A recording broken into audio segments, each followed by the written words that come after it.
ಇವತ್ತು MLC ಆಗಿರುವಂತಹ ಚಲವಾದಿ ನಾರಾಯಣ ಸ್ವಾಮಿ ಅವರು ನಮ್ಮ ಜೊತೆ ಇದ್ದಾರೆ. ಸರ್, ಯೋಗ ದಿನಾಚರಣೆ ಹಾರ್ದಿಕ ಶುಭಾಶಯಗಳು. ತಮಗೂ ಕೂಡ ಯೋಗ ದಿನಾಚರಣೆಯ ಹಾರ್ದಿಕ ಶುಭಾಶಯಗಳು. ದೇಶಕ್ಕೆ ಹೇಗೆ ಒಳ್ಳೆಯದಾಗಬೇಕು ಪ್ರತಿಯೊಬ್ಬರಿಗೂ ಆಗಲಿ, ತಮಗೂ ಆಗಲಿ. ಓಕೆ, ಯೋಗ ದಿನಾಚರಣೆ ಕುರಿತು ಏನು ಹೇಳಿಕ್ಕೆ ಇಷ್ಟಪಡ್ತೀರಿ ಸರ್? ಯೋಗ ಅನ್ನೋದು ನಮ್ಮಲ್ಲಿರ್ತಕ್ಕಂಥ ರೋಗ ಬಾಧೆಗಳನ್ನು ದೂರ ಮಾಡತಕ್ಕಂಥದ್ದು. ದೈಹಿಕವಾಗಿ ಮಾತ್ರ ಅಲ್ಲ, ಮಾನಸಿಕವಾಗಿಯೂ ಮಾನವನನ್ನು ನೆಮ್ಮದಿಯಿಂದ ಇಡ್ತಕ್ಕಂಥ ಒಂದು ಯೋಗ ಇದು ಸಣ್ಣ ವಿಷಯವಾಗಿದ್ದರೂ ಕೂಡ ದೇಶದ ಪ್ರಧಾನಮಂತ್ರಿಗಳಾಗಿರ್ತಕ್ಕಂಥ ಮೋದಿಜಿಯವರು ಇದನ್ನು ತೀಕ್ಷ್ಣವಾಗಿ ತೆಗೆದುಕೊಂಡು ಇದು ನಮ್ಮ ರಾಜ್ಯ ಅಥವಾ ದೇಶಕ್ಕೆ ಮಾತ್ರ ಅಲ್ಲ, ಇಡೀ ಪ್ರಪಂಚಕ್ಕೆ ಯೋಗದ ಅವಶ್ಯಕತೆ ಇದೆ. ಯೋಗದಿಂದ ಅನೇಕ ವಿಚಾರಗಳನ್ನು ಜನರು ತಿಳ್ಕೊಳ್ಬೋದು.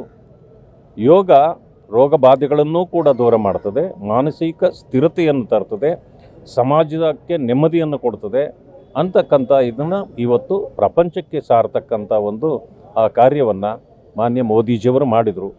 ಈಗ 10ನೇ ವರ್ಷವಾಗಿ ನಾವು ಕೂಡ ಈ ರೀತಿಯ ಒಂದು 21ನೇ ತಾರೀಕು ಜೂನ್ 21ಕ್ಕೆ ಯಾವಾಗಲೂ ಕೂಡ ಈ ರೀತಿಯ ಸಂಭ್ರಮ ಆಚರಣೆ ಮಾಡ್ತೇವೆ.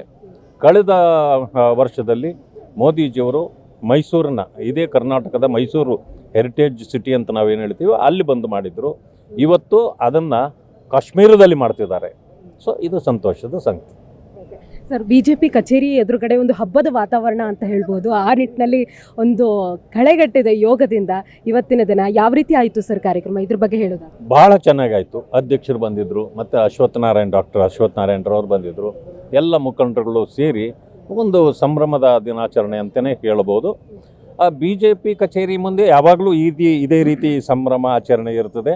ಸೊ ಇದನ್ನು ನೋಡಿ ಬೇರೆಯವರು ಕೂಡ ಭಾಳ ಸಂತೋಷ ಪಡ್ತಾರೆ. ಕಾಂಗ್ರೆಸ್ನವರು ಇದನ್ನೆಲ್ಲ ಮಾಡಿದರೆ ಭಾಳ ಒಳ್ಳೆಯದು. ಮಾಡಲಿ, ಅವರು ಮಾಡಬೇಕಂತಲೇ ನಾವು ಪ್ರೇರೇಪಣೆ ಕೊಟ್ಟಿರೋದು. ರೋಗ ದೂರ ಮಾಡೋ ಕೆಲಸ ಮಾಡೋಣ ಮೊದಲು, ರಾಜಕೀಯ ಎಲ್ಲ ದೂರ ಇರಲಿ ಇವತ್ತು. ಧನ್ಯವಾದಗಳು ಸರ್.